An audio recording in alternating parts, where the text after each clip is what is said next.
Iran அணு ஆயுதம் தயாரிப்பதை தடுத்து நிறுத்துவதில் அமெரிக்க அதிபர் டொனால்டு ட்ரம்ப் தீவிரம் காட்டி வருகிறார். இந்த நிலையில்தான் அமெரிக்கா புதிதாக அணு ஆயுதம் ஒன்றை தயாரிக்கும் விஷயம் வெளியாகியுள்ளது. இந்த அணு ஆயுதம் என்பது கொடூரமான விளைவுகளை ஏற்படுத்தும். புரியும்படி கூற வேண்டுமென்றால் 1945ஆம் ஆண்டில் ஜப்பானின் ஹிரோஷிமாவில் அமெரிக்கா வீசிய அணுகுண்டு ஏற்படுத்திய தாக்கத்தை விட 24 மடங்கு அதிக விளைவை ஏற்படுத்தும் என்ற திடுக்கிடும் தகவல் வெளியாகியுள்ளது. தற்போது உலக நாடுகளிடையே கடும் மோதல் போக்கு என்பது ஏற்பட்டு வருகிறது. இந்த மோதல் என்பது நாளுக்கு நாள் அதிகரித்துக் கொண்டே செல்லுகிறது.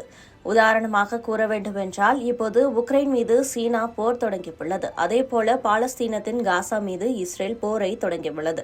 இந்த போர் என்பது இஸ்ரேல் லெபனானின் ஹெஸ்புல்லா, இஸ்ரேல் ஈரான் இடையேயான மோதலாக மாறியுள்ளது. மேலும் வடகொரியா, தென்கொரியா, சீனா, தைவான், பாகிஸ்தான், ஆப்கானிஸ்தான் இடையேயும் மோதல் போக்கு நீடித்து வருகிறது. அது மட்டுமின்றி தற்போது அமெரிக்க அதிபராக டொனால்டு ட்ரம்ப் இருக்கிறார். அவர் எந்த நேரத்தில் எந்த மாதிரியான உத்தரவை பிறப்பிப்பார் என்பதே தெரியாமல் உள்ளது. முதற்கட்டமாக அவர் உலக நாடுகளுக்கு கூடுதல் வரியை விதித்திருந்தார். இந்த வரி விதிப்பில் அமெரிக்கா, சீனா இடையே கடும் வர்த்தக போர் என்பது ஏற்பட்டுள்ளது. இது ஒருபுறம் இருக்க, அமெரிக்கா, ஈரான் இடையேயும் கடும் மோதல் உள்ளது. டொனால்டு ட்ரம்பை எடுத்துக்கொண்டால் தனது முதல் பதவி காலத்தில் ஈரானை கடுமையாக தண்டித்தார். மோதல் காரணமாக ஈரான் மீது கடும் பொருளாதார தடைகளை விதித்தார். தற்போது இரண்டாவது முறையாக இவர் அமெரிக்க அதிபர் ஆனாலும் கூட ஈரானை விடவில்லை. தொடர்ந்து மிரட்டல் விடுத்து வருகிறார். அதாவது அமெரிக்காவின் அச்சுறுத்தல் காரணமாக ஈரான் அணு ஆயுதம் தயாரிப்பதில் தீவிரம் காட்டி வருகிறது. ஆனால் ஈரான் அணு ஆயுதம் தயாரிக்கக்கூடாது என்று ட்ரம்ப் கூறி வருகிறார்.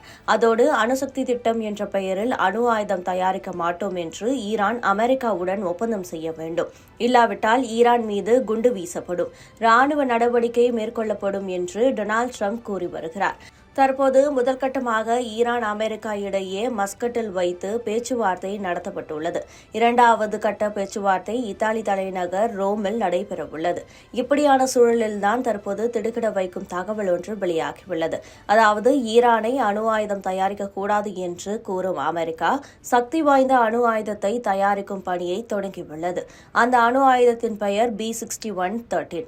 நாடுகளுக்கு இடையே மோதல் என்பது தொடர்ந்து அதிகரித்து வருகிறது. இதனால் அமெரிக்காவின் பாதுகாப்பு கருதி இந்த அணுகுண்டு என்பது தயாரிக்கப்பட உள்ளது. இதற்கான பணி என்பது விரைவில் தொடங்கப்பட உள்ளது.